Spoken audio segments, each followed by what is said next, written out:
The glass clinked before the applause started. That sound cut through me sharper than any knife ever could. My wife stood at the center of the room, silk dress catching the light, smile practiced to perfection. The party was loud. My investors, my board, the people who watched me bleed for this company and called it vision. Music hummed low.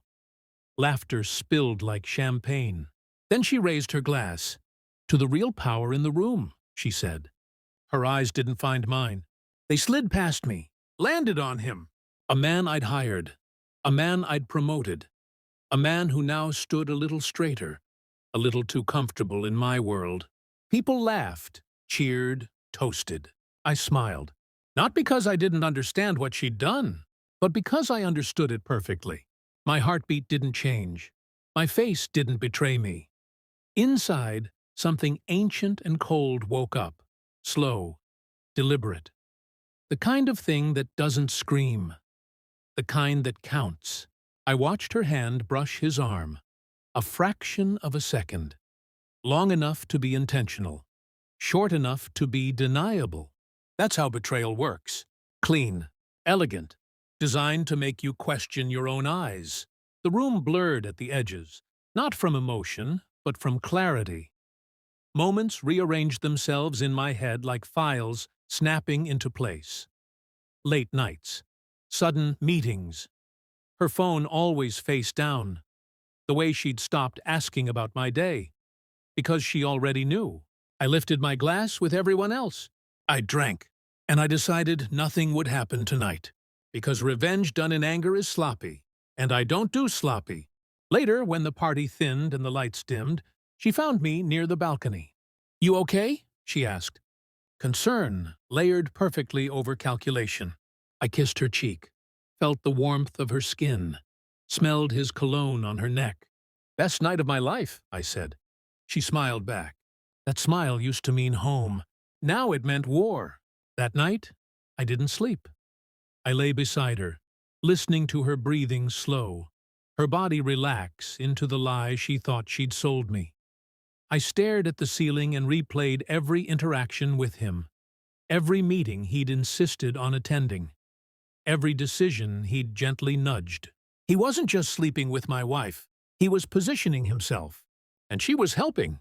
By morning, I had a list, not of accusations, of steps, because the truth doesn't need to be rushed. It needs to be cornered, and when it finally shows its face, it never survives the light. By morning, I was already 2 moves ahead of the man sleeping in my guest room and the woman brushing her teeth beside me like nothing had happened. I watched her in the mirror. She avoided my eyes. That told me everything. At the office, I became smaller on purpose, quieter. I let him speak more in meetings, let his confidence grow. Men make mistakes when they think they've already won. I approved his requests, signed off on budgets, gave him access he hadn't earned. Power makes people careless. I didn't check her phone. That's amateur work. I checked mine. Phone records don't lie. They don't blush. They don't delete themselves when confronted. Numbers repeated at strange hours. Long calls that matched yoga classes and client dinners. Patterns. Always patterns. I had IT run a quiet audit. Nothing illegal, nothing obvious. Just metadata, file access, calendar overlaps. His calendar and hers danced together like they'd rehearsed. I smiled through it all. At home, I became affectionate, present. I asked questions I already knew the answers to. I watched her lie without flinching, watched how easily she rewrote reality when she thought she was safe. That was the part that hurt, not the sex. The ease. One evening, she rested her head on my chest and traced circles like she used to when we were still building dreams instead of excuses. "You've changed," she said softly. I almost laughed. "You taught me how," I replied. She went still for half a second. Too short to accuse, too long to miss. I hired a private firm through a shell account. No names, no photos at first, just confirmation. Times, locations, a hotel 20 minutes from our house, A key card logged under my company's corporate rate. That detail impressed me. Bold. Stupid. Meanwhile, I prepared the ground beneath him. I spoke to the board individually, planted concerns, framed questions, never accusations. I let them reach conclusions on their own.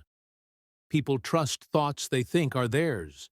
I moved assets, reassigned signing authority, shifted decision-making power quietly back to myself.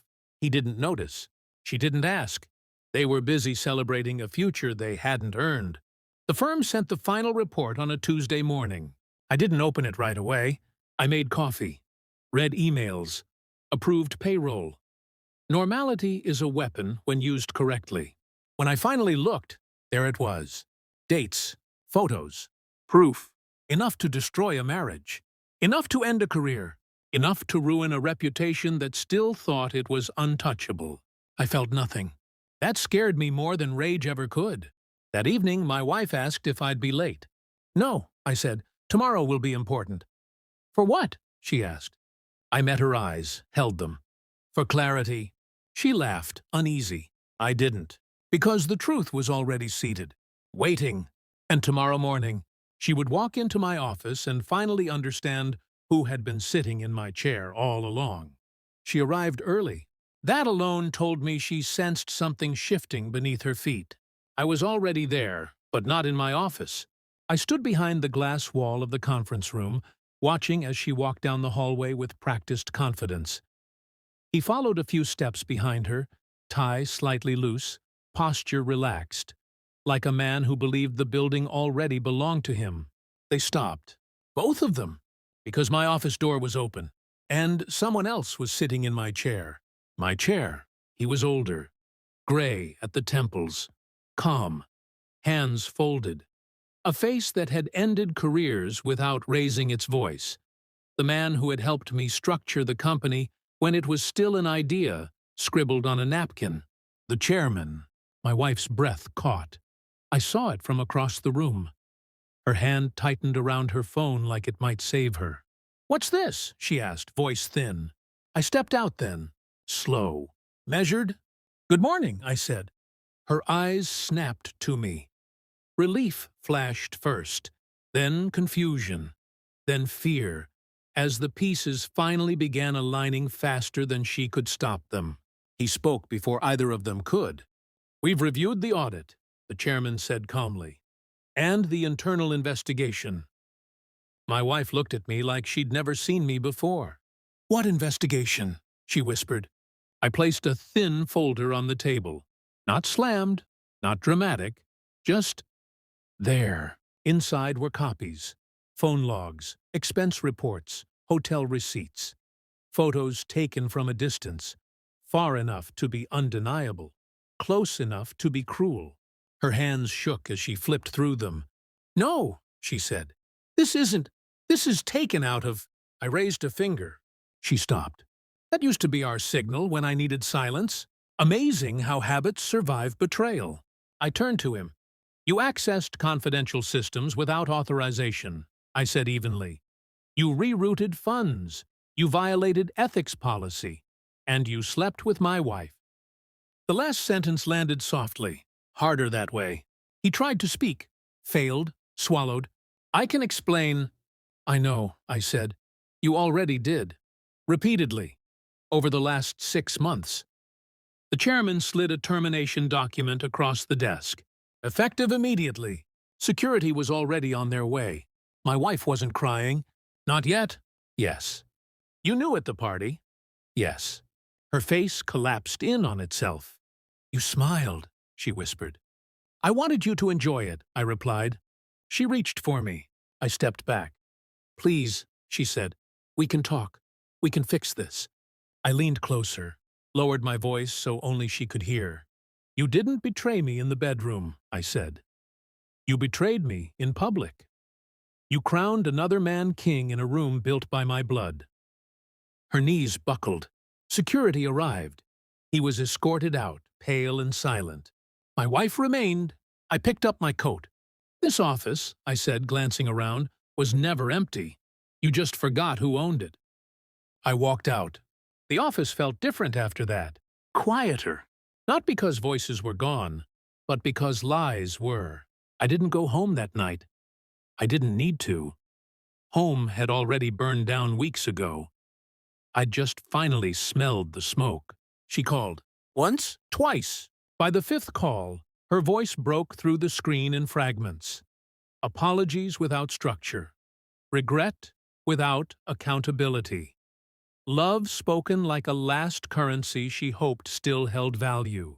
I didn't answer, not out of cruelty, out of precision. The next morning, I arrived early again.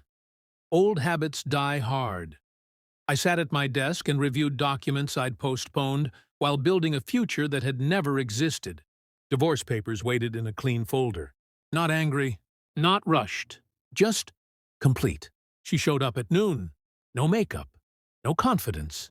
Just a woman stripped of her illusions. I didn't think you'd do this, she said, standing across from me. I didn't invite her to sit. That's because you never thought about me, I replied. She flinched. I made a mistake, she said. I was lonely. You were distant. He listened. I nodded slowly. He listened because he wanted my life, I said. You opened the door because you thought I wouldn't notice. Silence filled the room, thick, unforgiving. I loved you, she whispered. I finally looked at her fully then. No, I said. You loved what I built. And when you thought it could stand without me, you tried to replace me. Her lips trembled. Is there anything left? She asked. I slid the folder across the desk. Sign, I said, and walk away with dignity. It's the last thing I'm offering. She didn't touch it at first. Then she did. Her signature was shaky. Nothing like the confident woman who once raised a glass and crowned another man king. When she finished, she stood there, waiting for something. Closure. Forgiveness. A crack. I gave her none. At the door, she stopped. You never yelled, she said quietly.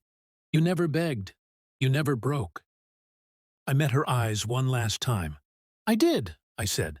Just not where you could use it against me. She left. The door closed. And that was it. No music, no relief, no victory speech. Just space. Clean, cold, honest.